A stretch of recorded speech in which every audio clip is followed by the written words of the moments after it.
Hello friends, welcome back to my channel Earth Mom Dehradun. मैं हूं ज्योति और वेलकम है आप सभी का मेरे चैनल में। तो कल मैंने सरिता जेठू जी की वीडियो देखी और वीडियो देखने के बाद मैंने ये अभी तक का समय इसीलिए लिया क्योंकि मैं बहुत जल्दी से कभी भी किसी चीज़ के बारे में रिएक्ट नहीं करती। मैं पहले थोड़ा सा पब्लिक ओपिनियन भी देखना चाहती हूँ, उसके बाद खुद अपनी एनालिसिस भी करना चाहती हूँ, क्योंकि जब हम जल्दबाजी में कोई भी चीज़ देते हैं तो हम अपना एग्जैक्ट और सही पॉइंट ऑफ व्यू नहीं शेयर कर पाते। तो कल जैसा कि अकॉर्डिंग टू कल की वीडियो, सरिता जेठू जी दोनों ने कल एक वीडियो के माध्यम से बहुत सारी चीज़ों के बारे में ट्रांसपेरेंसी दी। फ्रैंकली स्पीकिंग, अगर उन बातों में थोड़ी भी सच्चाई है और वो बातें बिल्कुल सच्ची हैं तो मैं बहुत डिसअपॉइंट हूँ ये सब चीज़ें देख के। वो मैं वीडियो में आगे आप लोगों से बात करूँगी, वीडियो को पूरा ज़रूर देखना। आधी अधूरी वीडियो देख के प्लीज़ कमेंट सेक्शन में कमेंट मत करना, क्योंकि आधी अधूरी वीडियो देख के आप हमेशा फिर गलत ही कमेंट करते हो। तो पूरा वीडियो ज़रूर देखना।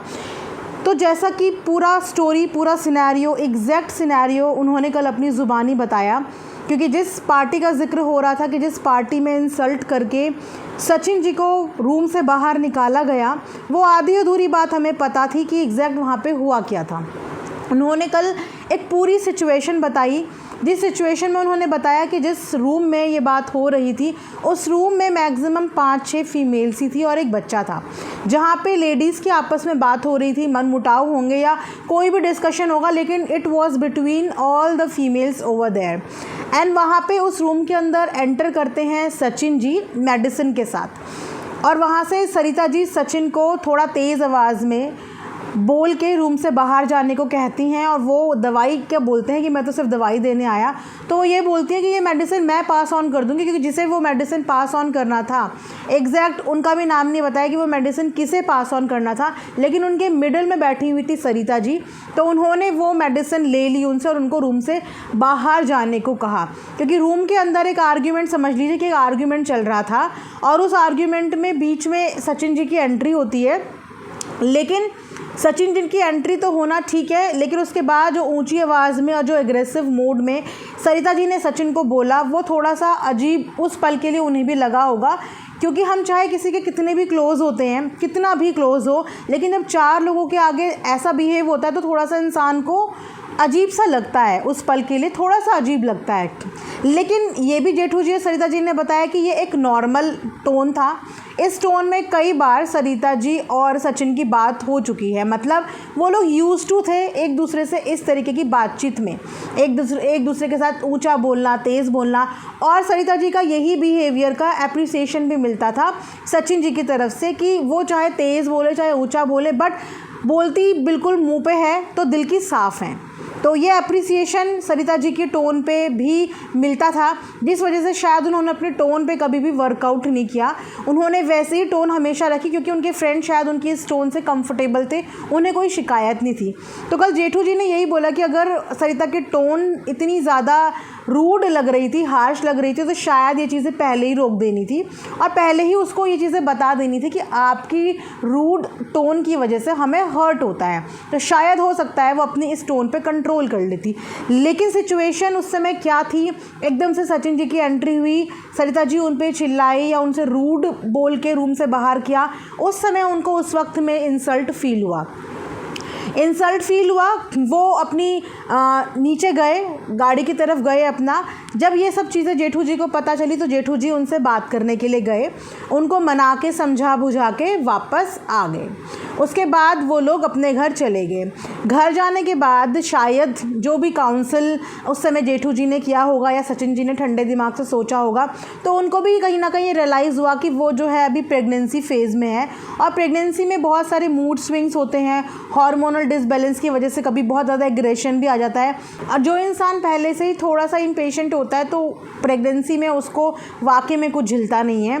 तो वहाँ से सारी सिचुएशन को समझते हुए, रिस्पेक्ट करते हुए सचिन ने भी व्हाट्सएप मैसेज भेजा, जो मैसेज कल जेठू जी ने दिखाया, जहाँ पे सचिन जी ने अपने जो बिहेव वहाँ पे उन्होंने एकदम से रिएक्ट कर दिया था, उस ओवर रिएक्ट के लिए उन्होंने अपॉलॉजी करा, इस चीज़ को अंडरस्टैंड करते हुए कि इस समय सरिता जी का प्रेगनेंसी फेज चल रहा है। तो उन्होंने बोल दिया, लेकिन वो मीन उन चीज़ों को शायद नहीं कर रही थी, लेकिन उन्होंने बोल दिया। तो वहाँ से सॉरी का मैसेज मैंने इधर भी देखा कि यहाँ से भी सॉरी का मैसेजेस विद हार्ट गया। दैट मीन्स कि उस दिन का प्रॉब्लम तो सॉर्ट आउट हो गया था, लेकिन एक्चुअल में वो प्रॉब्लम दिल से सॉर्ट आउट नहीं हुआ था। जस्ट रिलेशन को बैलेंस करने के लिए, रिश्तों को संभालने के लिए वो सॉरी हुआ, क्योंकि कहीं ना कहीं उस दिन का इंसिडेंट सचिन जी के दिल में बैठ गया था। और बोलते हैं ना कि जब चीज़ें दिल में बैठ जाती हैं और आप ज़बरदस्ती सॉरी फील करते हो तो वो एक ना एक दिन फटती ज़रूर है, क्योंकि वो दिल में बैठी होती हैं, वो आपने पूरी भड़ास प्रॉपर तरीके से निकाली नहीं होती हैं। उसके बाद भी चीज़ें बिल्कुल सही थी, नॉर्मल थी। फिर एक और फंक्शन होता है, जिस फंक्शन के दौरान क्या हुआ वहाँ पे, क्या नहीं हुआ वहाँ पे, दोबारा क्या इंसल्ट फील हुई सचिन को, वो शायद सचिन ही बताएंगे, क्योंकि उस वाले सीन का सिनेरियो हमें कल वीडियो में नहीं पता चला। कि उसके बाद सचिन की तरफ से मैसेज आता है जेठू जी को, जहाँ पे वो कहते हैं कि मुझे आकांक्षा और सरिता जी से बातचीत आगे नहीं करनी है, मैं इन लोगों को ब्लॉक कर रहा हूँ क्योंकि मुझे इनकी तरफ से पॉजिटिव वाइब्स नहीं आ रही हैं और शायद सरिता जी मुझे पसंद नहीं करती हैं। तो उन्होंने ये चीज़ें करके उस दिन उन दोनों को ब्लॉक कर दिया और उस दिन से इनकी आपस में बातचीत बंद हो गई। लेकिन फिर भी एक कंसर्न था सचिन को भी, क्योंकि सरिता जी प्रेग्नेंट थी और जेठू जी के साथ उनके अच्छी बोलचाल थी। भले ही वो बोलचाल बंद थी, लेकिन फिर भी बोलते ना, सुख दुख में एक दूसरे से हालचाल पूछने वाला था, क्योंकि दुश्मन ये लोग कभी भी एक दूसरे के नहीं थे, दोस्त ही थे। तो जब दोस्तों के बीच में अच्छी से म्यूचुअल अंडरस्टैंडिंग के थ्रू एक डिस्टेंस बन जाता है तो वो डिग्निटी मेंटेन रखनी चाहिए कि एक गुड नोट पे आपने कोई रिश्ता तोड़ा है, नफ़रत करके नहीं तोड़ा है, एक गुड नोट पे तोड़ा है, तो वो गुड नोट आपको हमेशा बरकरार रखना चाहिए। तो उसके बाद भी जब एनिवर्सरी थी, एनिवर्सरी का टाइम भी विश किया गया आपस में एक दूसरे को, सब कुछ वहाँ पे नॉर्मल था। लेकिन चीज़ें बिगड़ी और हमें भी ये चीज़ें शॉक लगी कि अचानक क्या हुआ। अगर कि ये कंट्रोवर्सी करनी ही होती और कंटेंट ही होता तो शायद ही 5 महीने पहले हो जाता। तो रीज़न ये था एग्जैक्ट कि सचिन जी मिलने के लिए गए ईशू से, ईशू और सरिता जी का आपस में फ़ाइट है, ये सबको पता ही है कि कितना बड़ा एक अनदर लेवल की फ़ाइट है। और ये चीज़ें सचिन को भी बहुत अच्छे से पता थी और सचिन और ईशू कभी भी टॉकिंग टर्म्स में नहीं थे, है ना। उसके बाद एक कम्युनिटी आती है सचिन की वीडियो के नीचे, वो किसी से मिले, यानी कि ईशू से मिले, उनकी बच्ची के बर्थडे में गए, मिले। एक बहुत अच्छी बात है कि आपने किसी क्रिएटर को मौका दिया कि वो आपके ग्रुप का हिस्सा बने, या किसी क्रिएटर को मौका दिया कि वो भी थोड़ी सी पहचान आपके सपोर्ट से बना ले, है ना। वो बहुत अच्छा जेस्चर था। लेकिन वो कम्युनिटी पोस्ट, क्योंकि मैंने एक्चुअली वो कम्युनिटी देखी नहीं थी, लेकिन वो कम्युनिटी मुझे कल वीडियो के माध्यम से पता चली कि पहली कम्युनिटी सचिन जी ने यहाँ पर डाली, जिस कम्युनिटी में उन्होंने लिखा कि पहचाना कौन, और उसके बाद लिखा कि सोशल मीडिया पे आग लग जाएगी, कुछ समथिंग, बहुत लोगों को मिर्ची लग जाएगी। तो ये एक गलत जेस्चर था। अब मुझे नहीं पता कि ये कम्युनिटी लिखने के पीछे उनके क्या इंटेंशन थी, पहचाना कौन लिखने की क्या ज़रूरत थी, या मिर्ची लग जाएगी, बवाल मच जाएगा, इसकी क्या ज़रूरत थी, क्योंकि इशू को शायद अभी इतनी पॉपुलर भी नहीं है कि उसके आने या ना आने से किसी को मिर्ची लगेगी अदर देन सरिता जी। तो डायरेक्टली इनडायरेक्टली कोई बेवकूफ़ भी इस बात को समझ जाएगा कि डायरेक्टली इनडायरेक्टली कहीं ना कहीं ये उनको टारगेट था, क्योंकि वो कम्युनिटी मैंने नहीं देखी है। अब क्योंकि चलो हम एक तरफ कम्युनिटी को इग्नोर भी कर देते हैं कि नहीं था वो उनके लिए, वो उन्होंने रैंडम एक कम्युनिटी पोस्ट कर दिया सचिन जी ने। लेकिन what about the audio recordings and what about the WhatsApp messages, जिसमें अगेन वो ये लिख रहे हैं कि सोशल मीडिया पे आग लग जाएगी। सोशल मीडिया पे सचिन जी को बहुत लोग जानते हैं, लेकिन इशू को इतने लोग नहीं जानते, तो किसको आग लगेगी एग्जैक्टली, यहाँ पे किसकी बात हो रही है सोशल मीडिया पे, है ना। तो बोलते हैं ना कि शायद आप और मैं ये चीज़ें नहीं फील कर सकते, ना हमें पता चल सकता है, लेकिन जिसके लिए जो टोंट होती है, जिसके लिए जो बात होती है, उसको बहुत अच्छे से समझ में आता है कि ये चीज़ें मेरे लिए हैं।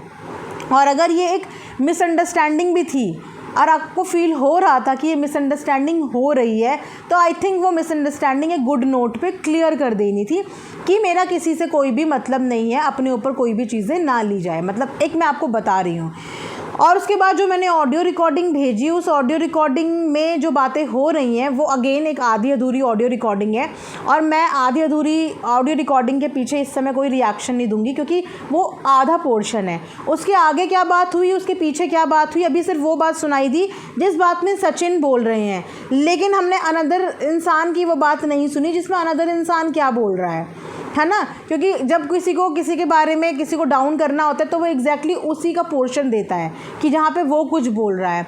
तो यहाँ पे तो देख के यही पता चल रहा था कि वो उनकी हेल्प ही कर रहे थे उनको उठाने में सोशल मीडिया पे, लेकिन उनकी इंटेंशन क्या वाकई में सरिता जी को, जेठू जी को हर्ट करना था? क्या उस समय का बदला वो इस तरीके से ले रहे थे? ये सब चीज़ों के बारे में सचिन की एक्सप्लेनेशन अभी नहीं आई है। बहुत लोगों ने सचिन से भी सवाल जवाब करे हैं उनकी वीडियो के नीचे जाके भी, क्योंकि सचिन ने भी कम्युनिटी पोस्ट करी कि क्या मैं इस बात का जवाब दूं या नहीं दूं। तो उन्होंने वहाँ पे भी कुछ लोगों के कमेंट्स के रिप्लाई करे, जहाँ पे उन्होंने भी ये बात बोली है कि आधी अधूरी सच्चाई है, पूरी सच्चाई मैं बताऊँगा। और आई थिंक शाम तक उनकी वो वीडियो आएगी जहाँ पे वो पूरी सच्चाई बताएंगे, क्योंकि अभी जो रिकॉर्डिंग आई है उन्होंने भी वही बात बोली कि वो आधी रिकॉर्डिंग है।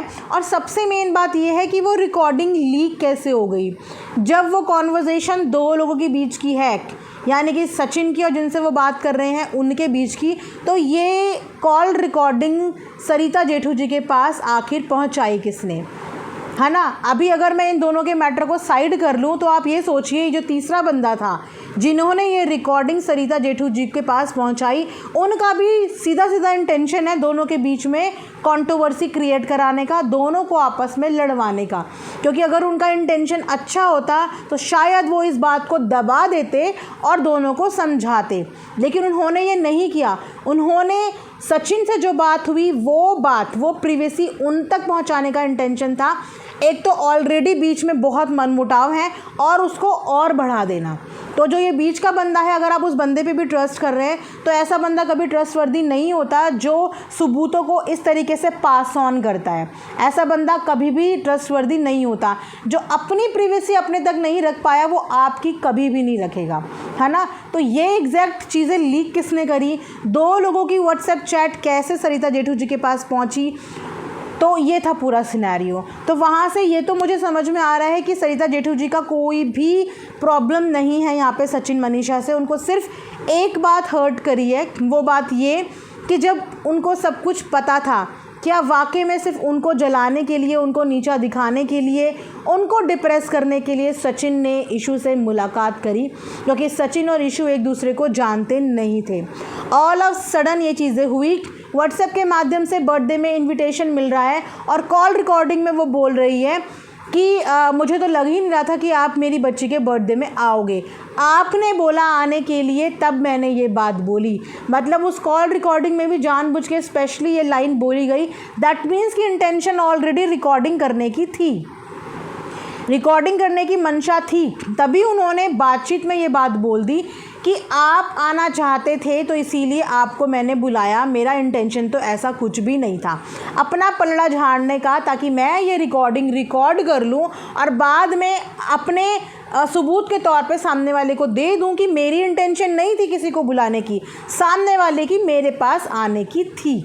लेकिन जब वीडियो शूट हो रही थी तब किसी को कोई ऑब्जेक्शन नहीं था, जब व्लॉग बन रहा था तब कोई ऑब्जेक्शन नहीं था, लेकिन जब बातें बिगड़ गई तो सामने वाला बंदा बच के निकल गया और भिड़ गए आपस में सचिन जी और जेठू सरिता जी, है ना। इससे मैं तीसरे चौथे जिनकी हेल्प करने गए, जिनका करा वो गोल, वो कह रहे हैं मुझे कुछ नहीं पता, वो बिल्कुल कन्नी काट के निकल गए हैं और आपस में एक दूसरे को आमने सामने कर दिया है, सचिन जी को और सरिता जेठू जी को। तो कल जो वीडियो सरिता जेठू जी ने दिखाई उसके हिसाब से उनके पॉइंट्स वैलिड हैं। एक बहुत अच्छे गुड नोट पे इनकी फ्रेंडशिप को पूर्ण विराम लगा था, ठीक है।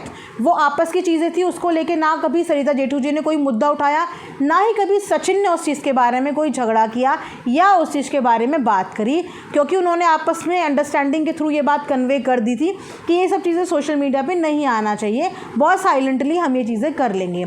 लेकिन जैसे ही इशू के पास उनका जाना हुआ और रिकॉर्डिंग्स सरिता जेठू जी के पास पहुंची, मैसेजेस व्हाट्सएप उनके पास पहुंचे, उसके बाद उनके दिमाग में ये बीज बोया गया ये बीज डाला गया कि सचिन सिर्फ तुमको नीचा दिखाने के लिए, सिर्फ तुमको मिर्ची लगवाने के लिए उनके पास गए थे। अब आगे की स्टोरी सचिन बताएंगे, क्योंकि अपनी आप बीती वो भी अपने मुंह से बताएंगे कि एग्जैक्ट उनकी इंटेंशन वहाँ पे जाने की क्या थी, वो कैसे वहाँ पे पहुँचे, वो किन लोगों की बात कर रहे हैं जिनको सोशल मीडिया पे मिर्ची लग जाएगी, इशू से और किसको प्रॉब्लम है, क्योंकि ऐसे तो सचिन बहुत सारे लोगों से मिलते हैं। स्पेशली इशू से मिलने के बाद सोशल मीडिया पे किन को मिर्ची और किन को आग लगने की बात हो रही थी वो सचिन क्लियर करेंगे। और जब तक सचिन इस बारे में क्लैरिफिकेशन नहीं देते, मैं उनसे उनकी साइड वाला रिएक्शन अभी अपना पेंडिंग रखूँगी। मैं उनका भी वीडियो सुनूंगी, उनका भी पॉइंट ऑफ व्यू सुनूंगी और उनकी भी साइड सुनूंगी। उसके बाद मैं फिर एक रिएक्शन वीडियो लेके आऊँगी। ये रिएक्शन वीडियो सिर्फ कल जेठू जी और सरिता जी की कॉन्वर्जेशन और उन्होंने जो सबूत पेश करे उसके हिसाब से था। उनका अपनी जगह पे जो स्टैंड है वो बिल्कुल सही है, क्योंकि उनके दिमाग में ये बैठ चुका है और वो श्योर है इस चीज़ के लिए कि सचिन का इशू के पास जाना उन लोगों को सिर्फ नीचा दिखाना था। ये एक प्री प्लान्ड था सिर्फ गिराने के लिए।